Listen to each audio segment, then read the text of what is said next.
کیا نفل نمازیں بیٹھ کر پڑھ سکتے ہیں؟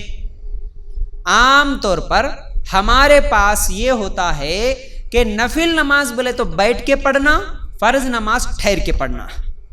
مرد بھی آج مسجدوں میں، آج بھی کئی مساجد میں مرد جب نماز پڑھنے کے لیے جاتے نا تو فرض نماز ٹھہر کے پڑھ لیتے، سنت نماز ٹھہر کے پڑھ لیتے، اور جو نفل بول کے ہر ظہر میں، مغرب میں، عشاء میں جو نفل ایکسٹرا رکھے، حالانکہ وہ غلط ہے، یہ نفل ہے بول کے انہوں کیا کرتے، طاقت رہنے کے باوجود بھی نوجوان بھی بیٹھ کے نیت باندھ لے کے بیٹھ کے پڑھ لیتے نفل نماز، وہ بھی عجیب قسم سے، ایسا بیٹھ کے، ایسا جھک کے، ایسا پتہ نہیں عجیب حرکتیں رہتی، وہ نماز کا طریقہ عجیب رہتا۔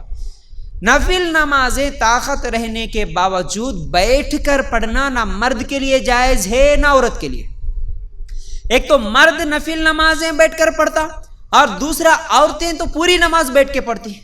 کئی عورتیں ایسی ہیں آج بھی، عورت بولے تو بیٹھ کے نماز پڑھنا، مرد ٹھہر کے نماز پڑھنا، یہ سمجھ کے پوری نماز ہی عورت بیٹھ کے نماز پڑھتی، جائز نہیں ہے۔ نماز سب کے لیے ایک ہی طرح، طریقہ ایک ہی طرح کا ہے۔ مرد بھی ٹھہر کے نماز پڑھے گا، عورت بھی ٹھہر کے نماز پڑھے گی۔ مرد بھی سنت، فرض، نفل ٹھہر کے ہی پڑھیں گے، عورت بھی سنت، فرض، نفل سب ٹھہر کے ہی پڑھیں گے۔ ہاں اگر کوئی مجبوری ہے، ہاں اگر کوئی تھکا ہے یا بوڑھا ہے، ضعیف ہے، کمزور ہے، ایسی حالت میں بیٹھ کر پڑھ رہے تو پھر یہ جائز، لیکن بلا کسی عذر کے، بغیر کسی مجبوری کے کون سی بھی نماز بیٹھ کر پڑھنا جائز نہیں ہے۔ اس کی دلیل ابھی میں آپ لوگوں کے سامنے رکھ رہا ہوں۔ اللہ کے رسول صلی اللہ علیہ وسلم نے فرمایا، صحیح مسلم میں یہ روایت موجود ہے، کسی شخص کا بیٹھ کر نماز پڑھنا وہ اس کے لیے آدھی نماز ہے۔ دوسری حدیث، اللہ کے رسول صلی اللہ علیہ وسلم نے فرمایا، کھڑے ہو کر نماز پڑھنا افضل ہے، جو شخص بیٹھ کر پڑھتا ہے اس کے لیے آدھا ثواب ہے، جو شخص لیٹ کر پڑھتا ہے بیٹھ کر پڑھنے والے کا آدھا ثواب اس کو ملتا ہے۔ صحیح بخاری میں روایت موجود ہے۔ کیا معلوم ہوا؟ کھڑے ہو کر پڑھنے سے اگر تمہیں پورا ثواب ملتا ہے تو بیٹھ کر نماز پڑھے تو اس میں سے آدھا ثواب ملتا، اور اگر کوئی لیٹ کر نماز پڑھ رہا تو بیٹھنے والے کی نماز میں سے آدھا ثواب لیٹ کر نماز پڑھنے والے کو ملتا۔ تو ایک تو ثواب بھی کم ہو رہا، اس لیے بغیر کسی عذر کے بیٹھ کر یا لیٹ کر نماز پڑھنا جائز نہیں ہے۔ طاقت رکھنے کے باوجود بیٹھ کر نماز نہیں پڑھ سکتے۔ اور اللہ کے رسول صلی اللہ علیہ وسلم کے تعلق سے آتا ہے کہ اللہ کے رسول صلی اللہ علیہ وسلم بھی جب وہ عمر رسیدہ ہو گئے تو اس وقت نمازیں بیٹھ کر پڑھتے تھے۔ صحیح بخاری اور مسلم میں یہ روایت موجود ہے۔ عمر رسیدہ مطلب بوڑھے ہو گئے تھے، کمزور ہوئے تھے، اس وقت اللہ کے رسول صلی اللہ علیہ وسلم بیٹھ کے پڑھتے تھے، لیکن عام طور پر اللہ کے رسول صلی اللہ علیہ وسلم بغیر کسی عذر کے بیٹھ کر نماز نہیں پڑھے۔ اس کے تعلق سے اللہ کے رسول صلی اللہ علیہ وسلم کے نماز کے تعلق سے ابن قیم رحمۃ اللہ علیہ تین حالتیں نماز کی بیان کرتے ہیں۔ تین حالتیں کیسی؟ ایک تو اللہ کے رسول صلی اللہ علیہ وسلم ہمیشہ ٹھہر کے کھڑے ہو کر نماز پڑھتے تھے، اور زیادہ تر نماز اسی حالت میں تھی۔ اللہ کے رسول اپنی زندگی میں زیادہ تر نمازیں کھڑے ہو کر ہی پڑھے، پہلی حالت۔ دوسری، اللہ کے رسول صلی اللہ علیہ وسلم کبھی کبھی بیٹھ کر پڑھتے تھے اور اسی حالت میں رکوع بھی کرتے تھے۔ بیٹھ کر نماز پڑھے، بیٹھ کر ہی رکوع کرے، بیٹھ کر ہی سجدہ کرے۔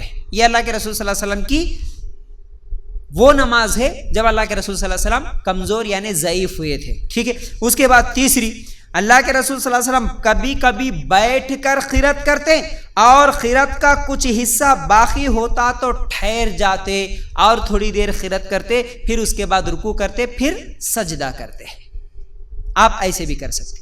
ایک چوتھی حالت یہ بھی ہے، اللہ کے رسول صلی اللہ علیہ وسلم بیٹھ کر نماز پڑھتے، بیٹھ کر یعنی قرات کرتے، اور جب رکوع کرنے کا ٹائم آیا تو ٹھہر جاتے، ٹھہر کے رکوع کرتے، سجدہ کرتے، پھر جب قرات کرنا ہے، سورہ فاتحہ اور دوسرا سورہ پڑھنا ہے تو اس وقت بیٹھ کے اللہ کے رسول صلی اللہ علیہ وسلم قرات کرتے۔ بیٹھ کے قرات کرے، رکوع کرنے کے ٹائم پہ مگر اٹھے، ٹھہر کے رکوع کرے، ٹھہر کے ہی پھر سجدے میں چلے گئے۔ یہ بھی اللہ کے رسول صلی اللہ علیہ وسلم کا طریقہ ہے، ایسا بھی پڑھ سکتے، لیکن زیادہ تر ٹھہر کر نماز پڑھنا، اور اگر بیٹھ کے نماز پڑھے تو اس میں آدھا ثواب مل جاتا، ثواب کم ہو جاتا۔ بغیر عذر کے بیٹھ کے نماز نہیں پڑھنا، ٹھیک ہے۔ اچھا، بیٹھ کر نماز پڑھنے میں ایک مسئلہ یہ بھی ذہن میں آیا تو آپ لوگوں کے سامنے رکھنا چاہتا ہوں، وہ یہ ہے، اگر کوئی کرسی پہ بیٹھ کے نماز پڑھنا چاہتا ہے، جس کو اگرچہ بیٹھنے میں یا جھکنے میں تکلیف ہے، گھٹنوں میں درد ہے، کمر میں درد ہے، عام طور پر ٹھہرنا ان کے لیے مشکل نہیں ہے، ٹھہر کے رہو بولے تو کتنی بھی دیر ٹھہرتے، لیکن نیچے بیٹھنا ان کے ساتھ نہیں ہوتا، تو کیا کرنا؟ ایسی حالات میں آپ کرسی پہ بیٹھ کے بھی نماز پڑھ سکتے، نیچے بیٹھنا مشکل ہے تو کرسی پہ، ٹھہرنے میں مشکل نہیں ہے تو آپ کیا کریں گے؟ کرسی رکھ لیں گے پیچھے، ٹھہر کے قرات کریں گے، سورہ فاتحہ پڑھیں گے، دوسرا سورت پڑھیں گے، ضمی سورت جو بھی آتا ہے، جتنی بھی لمبی سورتیں پڑھنا ہے، قرات کرنا ہے کر لو، رکوع کرنا ہے تو رکوع بھی ٹھہر کے کر سکتے کیونکہ یہ بھی پرابلم نہیں ہوتا۔ اب سجدہ کرنے کے لیے کیونکہ نیچے جھکنا ہوتا، زمین پہ بیٹھنا ہوتا، تو پھر سجدے میں اگر تکلیف ہوتی ہے تو اس وقت کرسی پہ بیٹھ کے سجدہ کر لیں، یہ بھی جائز ہے، ایسا بھی کر سکتے ہیں، ٹھیک ہے نا؟ تو ٹھہر کے قرات کرے، ٹھہر کے ہی رکوع ہوا، لیکن بیٹھ کے جھک کے جہاں پر سجدہ کرنا ہے وہاں پر اگر آپ وہیں جو پیچھے رکھ لیے کرسی، اسی کرسی پہ بیٹھ کے اگر سجدہ کر لیے تو ٹھیک ہے۔ اب یہاں پر بھی کئی لوگوں کو یہ مسئلہ کہ اب کرسی پہ نماز پڑھ رہے، نہ سجدہ کرنا بولے تو زمین پہ لگنا، آپ کیسا کرنا؟ بلکہ کئی لوگ سامنے کوئی ٹیبل رکھ لیتے ہیں، ٹیبل رکھ لے کے وہ ٹیبل کے اوپر کیا ہے؟ سجدہ کرتے، اپنی پیشانی لگنا نہ زمین کو بول کے اس طرح ٹیبل وغیرہ رکھ لے کے نماز پڑھتے، یا نماز پڑھنے کی کرسی بول کے بھی کچھ الگ آتی، وہ سامنے ایک سٹینڈ بنا ہوا رہتا اس میں سجدہ کرتے، وہ جائز نہیں۔ کوئی شرط نہیں ہے کہ آپ سجدہ زمین پہ ہی کرو، اگر آپ مجبور ہے تو آپ کرسی پہ بیٹھ کے نماز پڑھ رہے تو آپ کو سجدہ نہیں کرنے آتا تو آپ رکوع کے لیے تھوڑا جھکو، سجدے کے لیے زیادہ جھکو، دونوں میں تھوڑا سا فرق رکھو، لیکن زمین کو ٹچ کرنا ضروری ہے یا پھر ٹیبل رکھ کے نماز پڑھنا ضروری ہے، اس طرح کوئی ضروری نہیں ہے، کیونکہ آپ مجبور ہے، نہیں کر سکتے، آپ کے طاقت میں، آپ کی استطاعت میں جیسا پڑھنے آتا، جتنی آپ کی طاقت ہے، جیسا پڑھ سکتے ویسا پڑھے، ظلم نہیں کرنا، اپنے آپ پہ ظلم کرنے کی ضرورت نہیں ہے۔ تو یہ ہو گیا بیٹھ کر نماز پڑھنا اور ٹھہر کر نماز پڑھنے کے تعلق سے کچھ اہم باتیں۔ لیٹ کر نماز پڑھنے والے بھی بالکل جہاں لیٹے ہوئے وہیں پر ویسے ہی پڑھ سکتے، ان کو اگر جھکنے آتا تو جھکے، بیٹھنے آتا تو بیٹھے، جھکنے بیٹھنے نہیں آتا، بالکل ہل بھی نہیں سکتے تو انگلی کے اشارے سے بھی نماز پڑھ سکتے، زبان سے جو قرات کرنا ہے کرے، صرف انگلی کے اشاروں سے یا سر کے اشاروں سے جیسا آتا ہے نماز پڑھنا ویسا پڑھ لینا چاہیے۔